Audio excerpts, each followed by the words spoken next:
विधायक भाई कमाल अख्तर जी से वो आए अपनी बात को आप सबके बीच में रखें।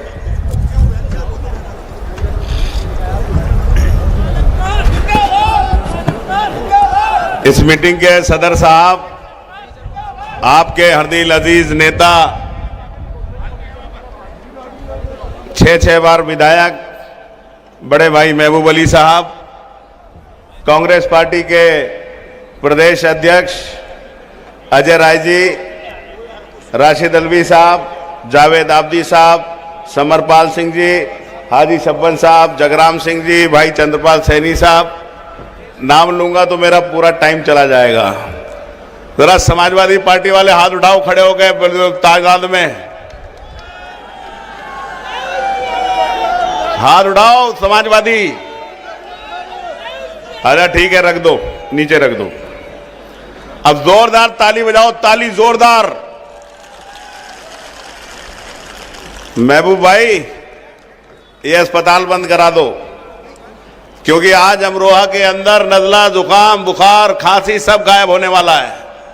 जब देश का प्रधानमंत्री ताली और थाली बजा के कोरोना भगा सकता है, तो अमरोहा से क्या हम लोग बुखार जुकाम नहीं भगा सकते? ताली बजा के भगा सकते हो ना? कितना बड़ा झूठ, कितनी बड़ी मक्कारी। बताओ साथियों, कोई रोग ऐसा है जो ताली बजा के जा सकता है?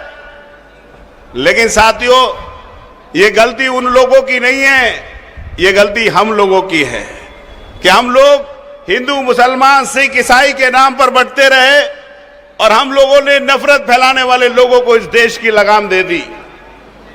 आप सब लोग जानते हैं कि 26 तारीख को आप अपने लोकसभा के सांसद का चुनाव करने जा रहे हैं। आप वोट देंगे, वोट देने के बाद सांसद चुना जाएगा, सांसद दिल्ली में जाकर सरकार बनाएगा। आप सब जानते हैं कि ये हवा, ये आसमान, ये सूरज, ये पानी, ये सांसें, ये जमीन, ये आसमान, ये कायनात है उस अल्लाह ताला की। ये कायनात है जो हमारे हिंदू भाई बैठे हैं, वो मानते हैं कि भगवान की बनाई भी सृष्टि है, लेकिन अल्लाह और भगवान ने हम लोगों को जरिए दिए हैं, जरिए। बताओ साथियों, अगर आपके पढ़े लिखे नौजवानों को नौकरी मिलेगी नहीं मिलेगी, अगर इसका कोई जरिया है तो वो सरकार है। वो आखिरी कोने पर बैठा गरीब आदमी, जिसकी आंखों में आंसू है, जिसके पास न खाने के लिए रोटी है, न जिसके पास खाने रहने के लिए छत है, उसको छत या रोटी मिलेगी या नहीं मिलेगी, ये भी सरकार के पास अख्तियार है। ये छोटे छोटे मासूम बच्चे जो पढ़ना चाहते हैं, लेकिन तालीम के लिए उनके पास जरिया नहीं, फीस देने के लिए पैसे नहीं, वो पढ़ेंगे या नहीं लिखेंगे, ये जरिया भी सरकार के पास है।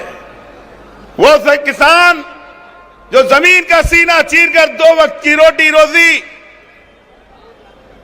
खेती किसानी कर कर अपने परिवार को चलाने का काम करता है, उस किसान की फसल की कीमत मिलेगी या नहीं मिलेगी, ये भी किसान सरकार के पास है। ये भी हक हकूक सरकार के पास है। पूछना चाहता हूं, बताओ, 10 साल मोदी जी की सरकार, 7 साल योगी जी की सरकार, यहां पर बैठे हुए जितने भी लोग हैं, उनमें 99% वो लोग हैं जो खून पसीना बहाकर खेती बाड़ी कर कर अपने परिवार को खेती बाड़ी के जरिए से चलाते हैं। क्या कहा था मोदी जी ने कि हम किसानों की आय दुगनी कर देंगे? क्या किसी किसान की आय दुगनी हुई? क्या दुगनी का मतलब जानते हो? तुम्हारे खेत में एक साल में 2 लाख रुपए की आमदनी होती थी, तो अब वो 4 लाख की होने लगे। लेकिन साथियों, जुताई महंगी हो गई, गहाई महंगी हो गई, बुआई महंगी हो गई, कटाई महंगी हो गई, सिंचाई महंगी हो गई, बिजली महंगी हो गई, आपके डीजल महंगा हो गया, लेकिन किसान की फसल, किसान का गेहूं, किसान का बाजरा आज वो ही कीमत है जो आज से 10 साल पहले थी। बताओ साथियों, झूठ बोलने के अलावा कौन सा काम किया इन लोगों ने? क्या बोलते हैं ये हम लोगों को? मुसलमानों को कहते हैं कि आप मुल्क के वफादार ही नहीं हो। मैं इनसे पूछना चाहता हूं, तुम्हारे पास कौन सा सर्टिफिकेट है? अरे हमारा मजहब 1400 साल पुराना है। हम जिस अल्लाह को मानने वाले हैं, जिस कुरान को मानने वाले हैं, जिन हुजूर के बताए हुए रास्ते पे चलने वाले हैं, हमारे यहाँ पर हमारा कुरान ये बताता है कि वो मुसलमान हो ही नहीं सकता जो अपने मुल्क का वफादार ना हो। साथियों, तो बताओ हम हिंदुस्तान के वफादार कैसे नहीं हैं? हमसे बड़ा वफादार कोई नहीं हो सकता। बीजेपी वालों, तुमसे यहाँ के मुसलमानों की जरूरत नहीं है प्रमाण पत्र की। अरे हम वो हिंदुस्तानी हैं जिन्होंने इस मुल्क को आजाद कराने के लिए अपनी जानों की कुर्बानियां दी।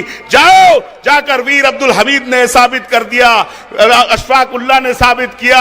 आप जाकर देखो, इंडिया गेट के ऊपर 38,000 मुसलमानों की लिस्ट लगी हुई है जिन्होंने इस देश को आजाद बनाने के लिए काम किया। साथियों, मैं आपसे कहना चाहती हूं, क्या बात है, नफरत फैलाना चाहते हैं।